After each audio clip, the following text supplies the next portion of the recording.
ขึ้นมานี่แหละรู้สึกซื้อจากไหนพ่อน้ำแตกเนาะคนลุกฮะรู้สึกคนลุกมิง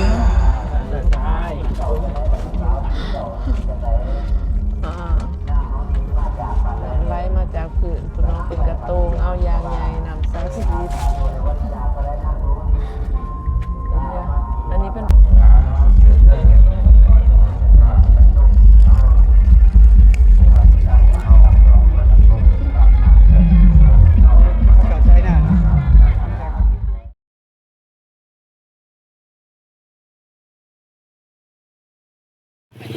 กราบทักทายสบายดีพ่อแม่พี่น้องเมื่อสุขุดูคนเนาะมื่อนี้ก็อยู่ในสองสาวนิดผ้าส้มเส้นเก่าเส้นเคยเด้อและมื่อนี้เนาะสาวนิดเองก็สิพาพี่พาน้องมาส้มบรรยากาศงานนมัสการวัดภูจำปาสักอยู่ที่เมืองจำปาสักเนาะเมืองจำปาสักแฝงจำปาสักเดี๋ยวตอนนี้สิพาพี่พาน้องไปชมบรรยากาศแถวไกลๆเลยเนาะว้าวแวบแรก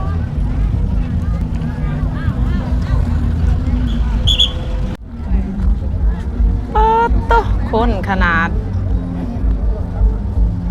คนร้ายแถไรวะ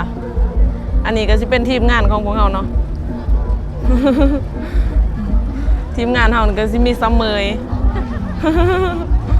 สบายดี อันนี้ก็เป็น ทีมงานของผมสนิทเนาะนี่ก็หน้าสาวมากับลูกๆล้านๆนี่ผู้สาวทรงเอกก็มา มีแต่ผู้สาวหน่อยผู้สาวทรงเอกก็มาทีมงานเฮามากันหลายคนอยู่เด้น้องเจนครั้งแรกป่ะนี่แม่ผู้ซื้อจากไหนมวนป่ะม่วนมันทั้งเขามันทั้งเขาไปลิ้นได้ท่านนะคะไปลินได้เอาน้องเจนใหญ่เป็นสาวเหรอเด้อน้องเจนของ PPFC นะ เดี๋ยวสันนิษฐานน้องเจนเป็นตากล่องหายน้องมือนี่เนาะ อันนี้ก็สเตียเคินกล่องโอ้แต่แล้วผู้สาวเคินกล่องเนาะมาบุญวัดภูครั้งแรกสิเป็นจากใดงานบุญวัดภูของเฮาปีนี้ฝากเบิ่งฝากติดตามคลิปของสนิทเด้อกะกราบสบายดีสวัสดีพ่อแม่พี่น้องเมื่อสุขุสู่คนเนาะมื้อนี้นิดเองก็เดินทางมาจากแขวงเซกงเนาะลาวใต้มุ่งหน้ามาสู่แขวงจำปาสักเนาะระยะเวลาของการเดินทางก็ประมาณ2 ชั่วโมงกว่าๆเนาะ2 ชั่วโมงกว่าๆเพื่อมาหอดนี่มื้อนี้ก็เป็นโอกาสที่ดีเนาะที่ว่าเช้านี้สิพาพี่พาน้องเนาะมาส้มงานนมัสการวัดภูจำปาสักเนาะมื้อนี้ก็กงกับวันที่31เดือนมังกรเนาะปี2026เดี๋ยวมื้อนี้เนาะเช้านี้สิพาพี่พาน้องไปส้มบรรยากาศทางด้านในเนาะว่าสิเป็นจังไดอันนี้ก็เป็นครั้งแรกที่ว่าเช้านี้มาบุญนมัสการวัดภูจำปาสักเนาะลาวใต้เด้อเดี๋ยวไปเบิ่งสภาพบรรยากาศทางในน้ำกันเลยเนาะ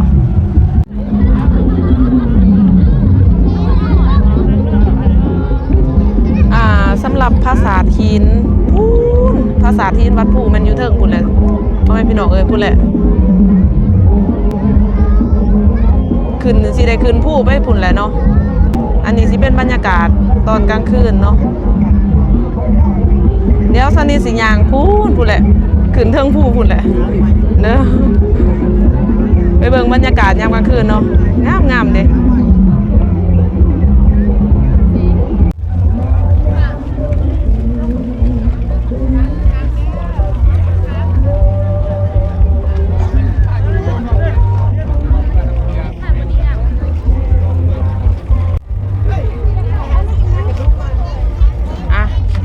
ทีมงานเฮาบัดนี้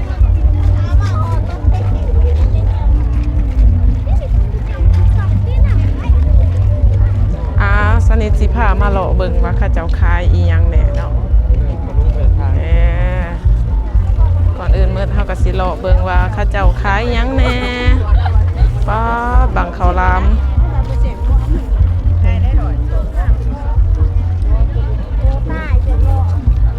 ข้าวหลามหลายเนาะแถวนี้เนาะ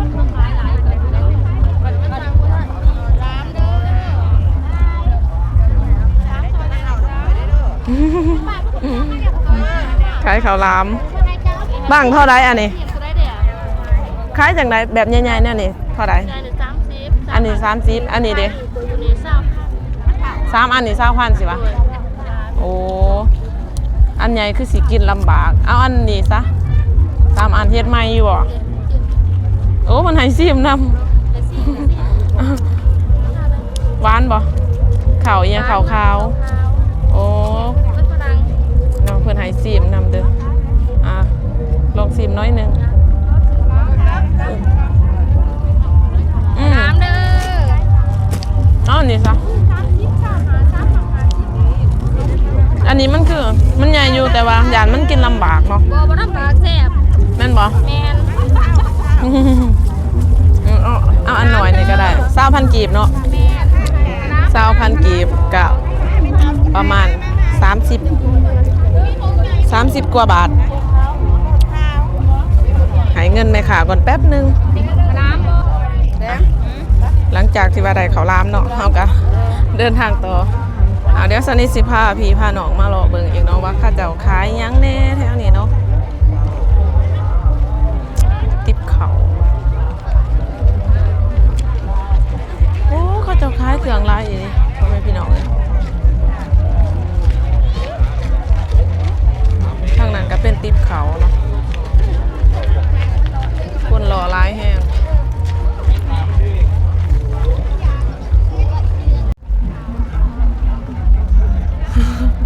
บ่ว่า1ว่า2เอาข้าวหลามมากินเนาะข้าวหลามเซานี้ซื้อ3บัง20,000เนาะอันตีเป็นเงินไทยก็สิประมาณ30กว่าบาทเนาะแซ่บเด้แซ่บแฮงบ่แม่นแซ่บอย่างอื่นหิวข้าวเนาะมาบ่ทันได้กินข้าวก็เลยจัดข้าวหลามเนาะ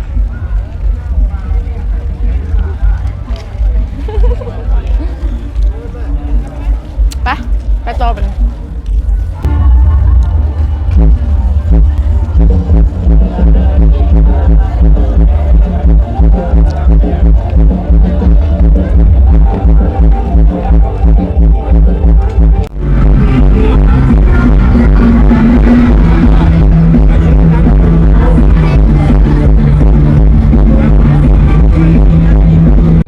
บัดนี้เฮาก็เดินทางมาฮอดจุดหมายปลายทางของเราแล้วนี่พระศาสตร์หินวัดภูจำปาสักงามแห้งและผู้คนก็หลายแห้งพ่อแม่พี่น้องเอ้ย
พาพี่พาน้องมาเยี่ยมมาชมงานบุญนมัสการพระสาธีนวัดผู้จำปาสักเนาะ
นมัสการพระธาตุหินวัดผู้จำปาสักโอ้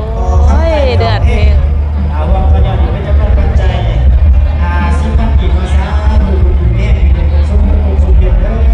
สำหรับพระธาตุหินแมนจะอยู่2 ผากกันเนาะระหว่างผากนี้ผากซ้ายกับ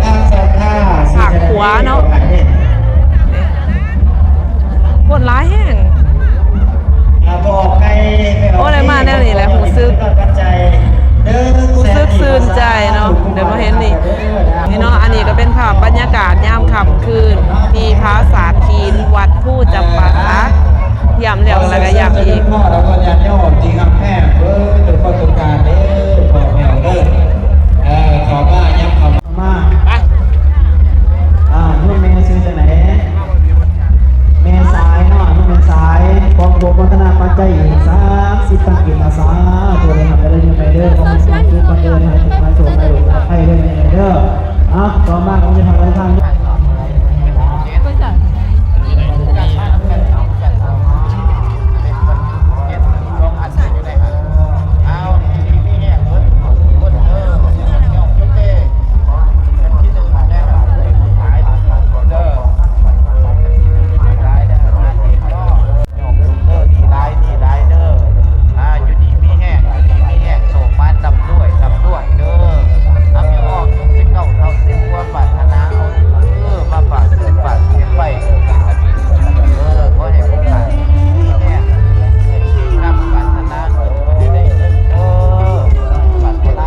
วัดแท้ๆมันอยู่เทิงผู้ผู้เด้อ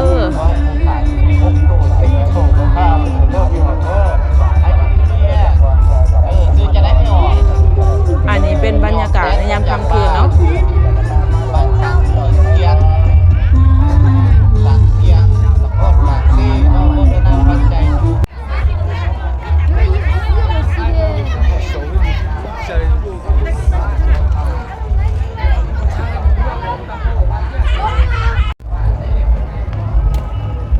อันนี้ก็สิเป็นดอกไม้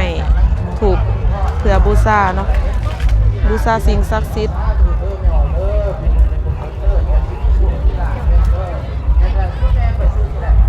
คือบอนบูชานี่มี2 บอนเนาะหลายบอนอยู่ในหายคือนอดที่บ่ได้มัน7 บอนโอ้7 บอนบอนบูชาทั้งหมดมี7 บอนโอ้เด้ออันหนึ่ง10,000 กีบเนาะ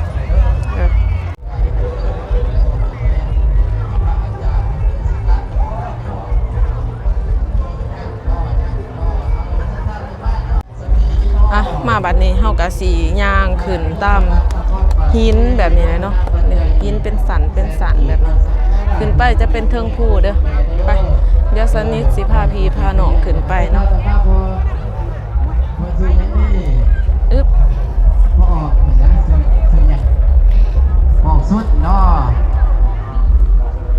ทุนมาจากบ้านไงบ้านนักซิฟนครปักซิบ้านเกี่ยงเนาะมณฑลปัจจัยอีก50,000 กีบเอาซะถูกอยู่ดีมีแห้งเลยกันที่เท่าไหร่พอกันที่หาเนาะ อ่ะ โอ้ มาเลาะ ถึงแต่ น้ำ กั กัน น ที่หามิเตโศก มา เลย เลาะ ฮะ มาส้มน้ำกันเลย ฟังบอกเขาสิอ่านถูฟังบ่ให้อ่านอีกเนาะพ่อออกนี่เด้บ่ได้จุกเสียงซี่บ่ยมพรนี่ได้ดอกบ่ ขึ้นมานี่เลย เออ รู้สึกว่า สันเอาสันเอาซะถูกมาดื้อมันนี่เด้อมันดึกแล้วเด้อ10 โมงแล้วได้ดิ เอาคำว่ากันที่เท่าไหร่กันที่4เขาหน่อยกันที่4เอาอยู่ดีไม่แห้งเบิดทุกผู้ทุกคนเด้อได้ดอกบ่ดีได้แต่ก็หน่อยทางนั้นก็มีปากที่หนอเอาซะถูกฮะ ข้าวปฐมบูหารแล้วเนาะข้าวตะกี้แต่ก่อนนี่ขึ้นมานี่แหละรู้สึก ซื้อจากไหนพ่อ น้ำแตกเนาะคนลุก ฮะ รู้สึกคนลุก มิงทงสละบ่พอออกมิงทงสละเด้อโมทนาปัจจัยอยู่100,000 กีบเนาะพอออกมิงเนาะเอาอยู่ดีมีแห้งบุญคำนำสู้เด้อปราศจากโรคภัยไข้เจ็บนาประกาศเด้ออยู่ดีมีแห้งเอาบุญคำนำสู้สาธุผู้แขนบ่ไม่ออกเอาสาธุเด้อเดกาสะท่ายมเบโซกำน้อยเนาะโมทนาเท่าไหร่50,000 กีบเอาซะถูกอยู่ดีมีแห้งเด้อยมแม่เด้อ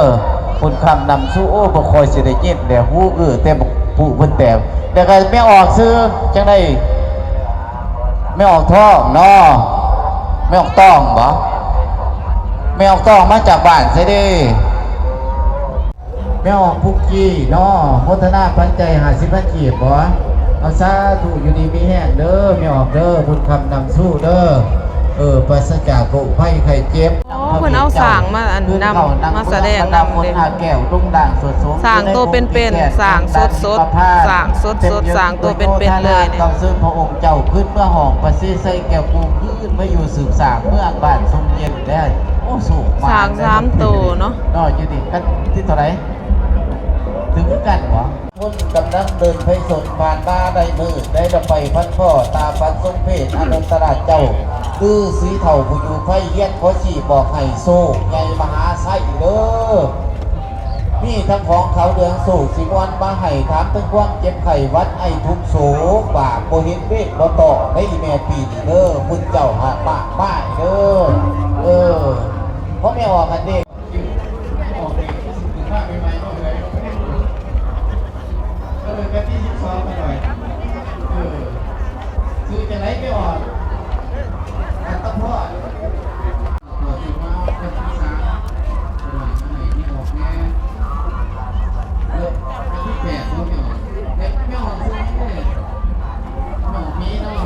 พุทธนาตัวไหนพุทธไหนกันที่12 อันนี้แถวนี้จะเป็นหินหมดเด้อเนาะเป็นหินตั้งแต่สมัยบูฮานพุ่นน่ะนิดเองก็ขึ้นมานี่แล้วรู้สึกคนหัวลุกเนาะหรือว่าเว้าภาษาว่าหนาวแตกค่ะเนาะอันนี้ก็เป็นทูปที่สิขึ้นไปบูชาอยู่ทางเชิงผู้พุ่นอีกเนาะเพราะว่าจะไปเอาน้ำศักดิ์สิทธิ์อีกเดี๋ยวไปเบิ่งสถานที่อยู่ทางเทิงเนาะว่าสิเป็นจังไดบัดนี้เฮาก็สิขึ้นไปบูชาอยู่เทิงผู้พุ่นละเนาะอันนี้ก็สิเป็นหิน ยางตามหินแบบนี้เลยใช่แหละโอ้ยเซมือกล่องเซ จับกล่องไปนำเซไปนำต้นดอกจำปานี่กับงามแห้งเนาะยามเลยต้นใหญ่ นอนกลางทางนี่แหละ ต้นใหญ่แบบมีอายุยืนยาวขนาดเลย แต่สนิทบนในใจว่าต้นดอกจำปานี่จักปีเนาะก็น่าจะเกิดมาพร้อมกันกับพร้อมกันกับข้าเจ้าสร้างภาษาทินนี่แหละเนาะอันนี้เป็นหินเลยเป็นหินที่ว่าตั้งแต่ สมัยปฐมบูหานแม่นบ่ต้นจำปา100 ปี ซอดคุณปู่เจลูก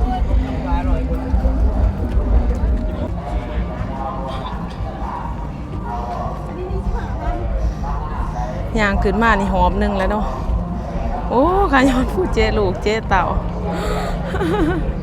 ผู้เจลูกเจเต่าเนี่ยย่างขึ้นมานี่ก็หอบหนึงละ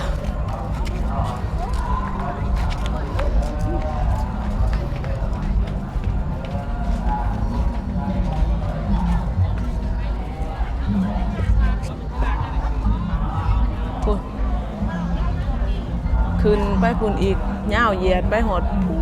นแหละจังสิหดถึงผู้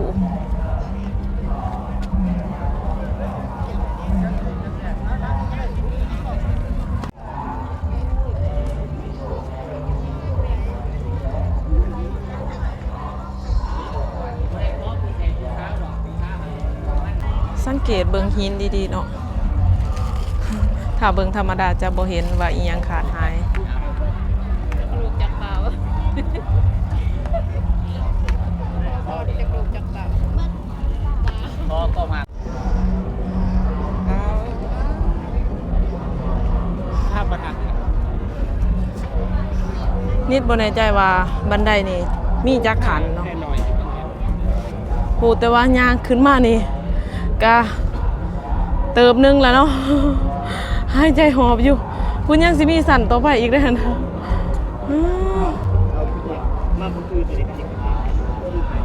อย่าใช้มันขึ้นนาตกอีกอย่าง สั้นขนาดคุณเนาะลงไปหอดพูดแหละสมัยคน8 ศอก 9 ศอกเฮ็ดเพิ่นว่า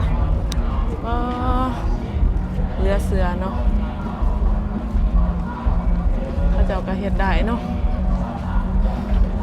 โอ้ยเมื่อยหอบบ่จมเฮายังสิไปบูชาอยู่ทางเทิงอีกเนาะไปตามสนิทไปเลยมาเมื่อยนำกันไกลแล้วพ่อแม่พี่น้องไกลสิหอดจุดไม้แล้ว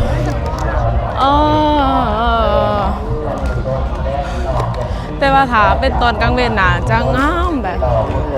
น่าจะงามกว่านี้เนาะนี่เด้มาหอดวัดแล้วพ่อแม่พี่น้องยางกระเซมาหอดสถานที่วัดแล้วเด้อันนี้คือสถานที่วัดผู้จำปาสักไปเบิ่งทางในกันเพิ่นบูชากันจากใดทางในนี่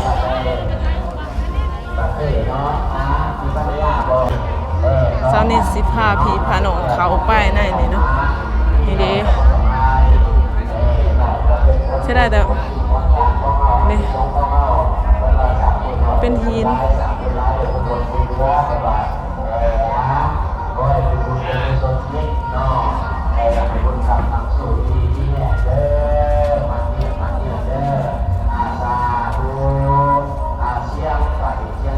นี่แม่น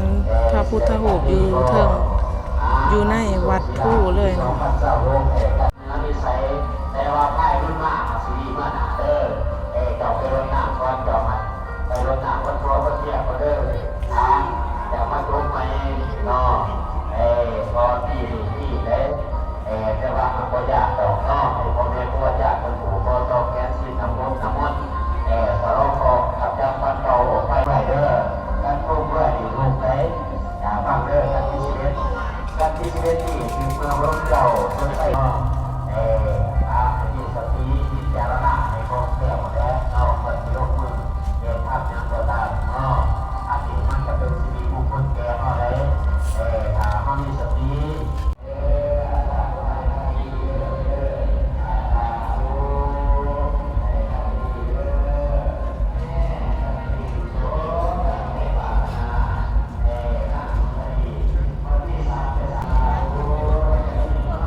ก็สิเป็นทางไปเอาน้ำศักดิ์สิทธิ์จากวัดผู้เนาะคุณแหละเนาะไปทางคุณแล้วจะเป็นถ้ำเด้อพ่อแม่พี่น้องไปทางด้านนั้นแล้วจะเป็นถ้ำเนาะเป็นถ้ำแล้วก็เป็นบอนที่ว่าจะมีน้ำบ่อเนาะน้ำบ่อออกมาแล้วสถานที่นี่ก็สิเป็นสถานที่เป็นถ้ำเนาะเป็นถ้ำเลยจะมีน้ำออกบ่อซึ่งหลายคนก็เชื่อถือว่าเป็นบ่อน้ำศักดิ์สิทธิ์เนาะเดี๋ยวสันนิษฐานพี่พาน้องมาเบิ่งเนาะ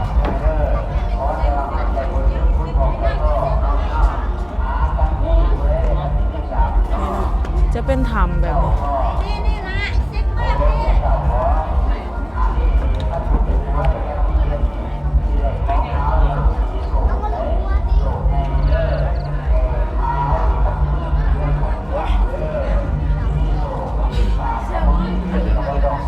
โอ้เกือบมั่วหัวตัง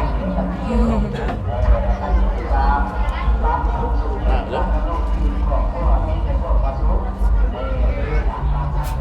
เดี๋ยวมันเป็นเส้นขาวเลยโอ้หากันเลยมันนั่นแหละ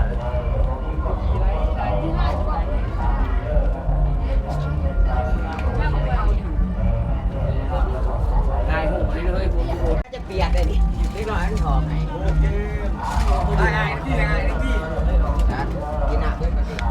อันนั้นก็แม่นเพิ่นเอาน้ำศักดิ์สิทธิ์เด้อเพิ่นตรงเอาน้ำศักดิ์สิทธิ์ที่หยอดจากฟ้าหินเนาะเพิ่นตรงเอาน้ำศักดิ์สิทธิ์ที่หยอดจากฟ้าหินเป็นความเชื่อถือว่าเป็นน้ำที่ศักดิ์สิทธิ์เนาะ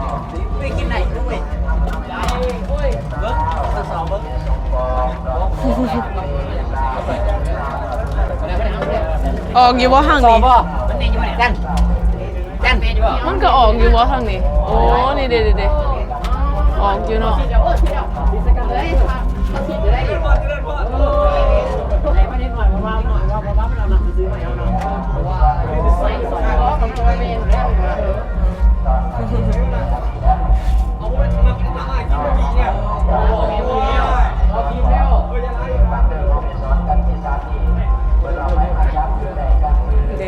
ที่ว่าเป็นน้ำศักดิ์สิทธิ์เนาะสนิทกับสิโตงเอาอยู่หักจักมือจักสิได้นี่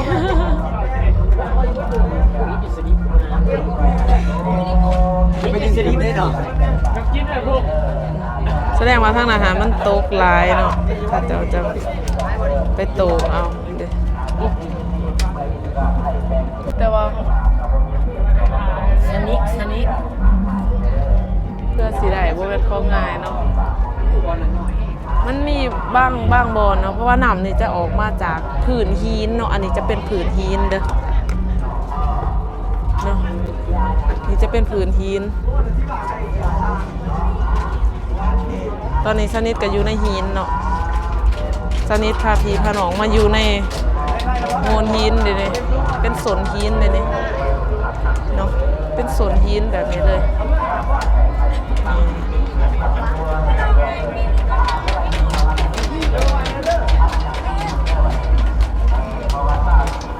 อันนี้เป็นน้ำศักดิ์สิทธิ์เนาะที่ว่าออกมาจากและจากพระลานหินเป็นความเชื่อถือว่าเป็นน้ำศักดิ์สิทธิ์เนาะพ่อแม่พี่น้องเขาไปหมุนเอาอยู่พุ่นก็มีแต่ว่าเสาร์นิดหาสีเท้าอยู่นี่แหละเนาะต่อคิว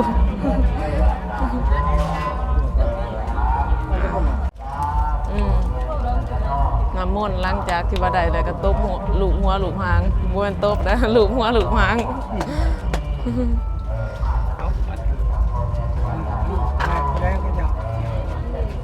สัวสิได้ที่เสาร์นิดบาทนี่ได้น้อยหนึ่งก็เอาผู้ยูทูบข้างหลังตัวไปดาวยูทูบขอได้นิดนึง โอ้ยอย่าฝ่าตีล่ะเสียนะ 2 หยดนะอย่า2 หยดไปเลย จักหน่อยนะใจเย็นๆนะ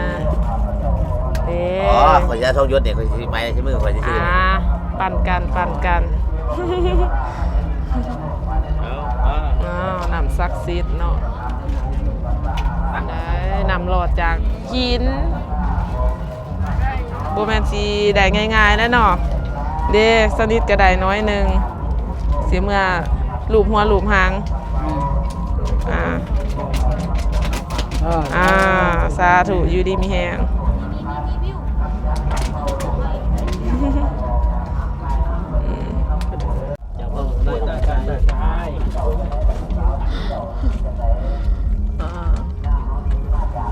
ไล่มาจากผืนคุณน้องเป็นกระโตงเอายางใหญ่นำซักซีดอันนี้เป็นพระราชหินเนาะว่ามันพระราชและเป็นโงนหินเลยอันนี้ก็เป็นโงนหินเนาะว่ามันพระราชหินเด้อเป็นโงนหินเลยโงนหินบักใหญ่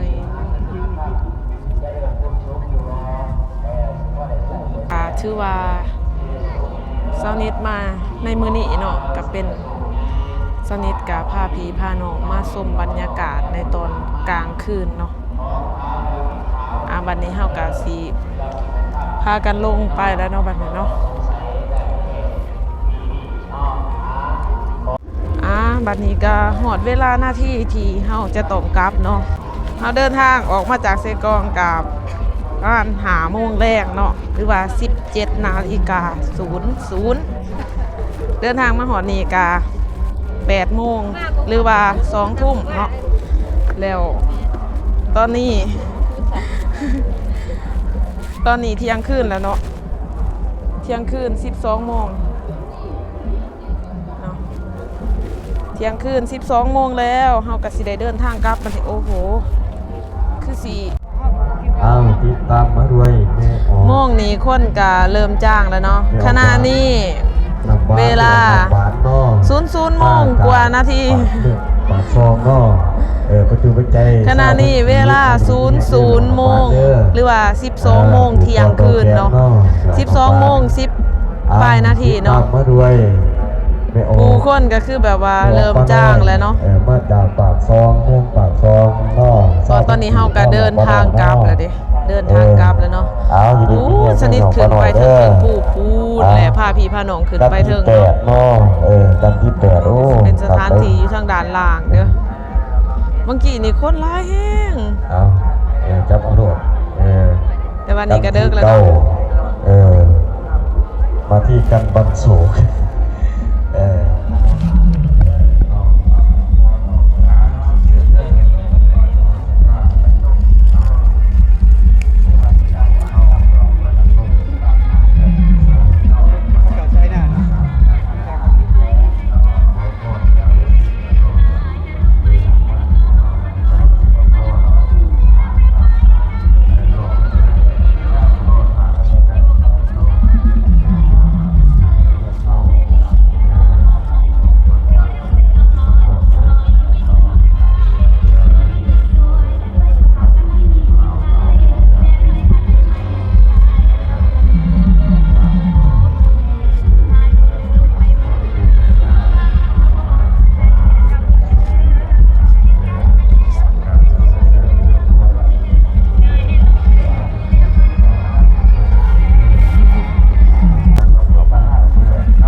เราเสด็จพี่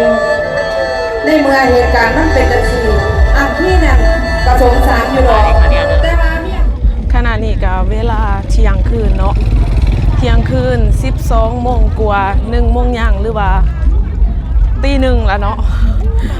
กำลังเดินทางกลับแล้วมื้อนี้นิดเองกับบ่ได้อิหยังเด้อก็ได้เป็นมันเผาเนาะมันเผากับทั่วดินซื้อเมื่อตอนคนอยู่บ้านเพราะว่าเพิ่นว่าบ่ได้อิหยังก็ให้ได้มันเผาเนาะเอาแล้วสำหรับทริปนี้เนาะนิดเองก็สิได้ขอตัวลาพี่ลาน้องจบไปเพียงเท่านี้เด้อแล้วพอกันใหม่ในคลิปต่อไปเนาะ